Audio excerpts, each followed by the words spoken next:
మనం యూట్యూబ్లకి, వీడియోలకి, సోషల్ మీడియాలకి పరిమితం కాదు.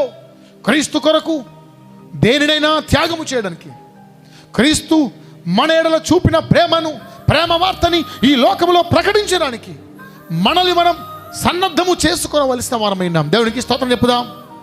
హల్లెలూయా. ఈరోజు చిన్న చిన్న శ్రమలు వస్తే, శ్రమలు రాగానే విశ్వాసంలో సన్నగిల్లుతున్న క్రైస్తవుల సంఖ్య కనబడిపోతా ఉంది. ఏమండే, యేసు క్రీస్తును నమ్ముకుంటే, యేసు క్రీస్తును వెంబడిస్తే శ్రమలు రావు అని చెప్పే బోధ వాక్యానుసారమైన బోధ కాదు. శ్రమలు లేనివాడు క్రైస్తవుడు కాడు. శ్రమలు అనేవి క్రైస్తవ జీవిత వికాసానికి సోపానాల వంటివి. భక్తులైన దావీదు 40వ కీర్తన 17వ వచనం అంటాడు, నేను శ్రమల పాలై దీనుడనైతిని, ప్రభువు నన్ను తలంచుకొనుచున్నాడు, నాకు సహాయము నీవే, నా రక్షణకర్తవు నీవే, నా దేవా ఆలస్యము చేయకము. శ్రమల పాలయ్యాను, దీనుడనయ్యాను.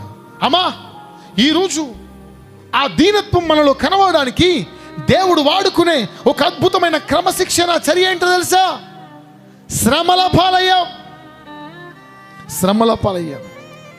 శ్రమ, బాధ, తిరస్కారం, ఇవన్నీ ఈరోజు ఎవరంతగా ఇష్టపడరు. శ్రమలంటే మనకు మాత్రం ఇష్టం ఉంటాయి చెప్పండి? సుఖభోగానికి అలవాటు పడిన నేటి ఆధునిక తరం క్రీస్తు కొరకు శ్రమ పడలేకపోతుంది. ఏమండే, ఒకరికంటే ఒకరు యోగ్యుడిగా ఎంచుకున్నారు ఆదిమ సంఘం. ఒకరి భారాలను మరొకరు భరించారు, ఒకరిని ఒకరు మనసారా క్షమించుకోగలిగారు, ఒకరికంటే ఎక్కువగా మరొకరు ప్రేమించుకోగలిగారు. తమకున్న యావదాస్తిని క్రీస్తు కొరకు, సంఘము కొరకు, సువార్త వ్యాప్తి కొరకు అమ్మి అపోస్తుల పాదాల దగ్గర పడవేయగలిగిన గొప్ప త్యాగం ఆదిమ సంఘములో ఉంది. కాబట్టి ఆదిమ సంఘం శ్రమ పడుతున్న కొద్దీ, శ్రమ పెడుతున్న కొద్దీ విస్తరించింది. మన ప్రియుడైన యేసు ప్రభువు కూడా ఆయన కుమారుడై ఉండి తాను పొందిన శ్రమల వలన విధేయతను నేర్చుకున్నాడని వాక్యము సెలవిస్తుంది. ఎటువంటి కష్టం, బాధ, ఇరుకు, ఇబ్బంది లేకుండా జీవితము సాఫీగా వెళ్ళాలని అందరూ అనుకుంటారు. కానీ జీవితం అనేది ఎప్పుడు అలా ఉండదు.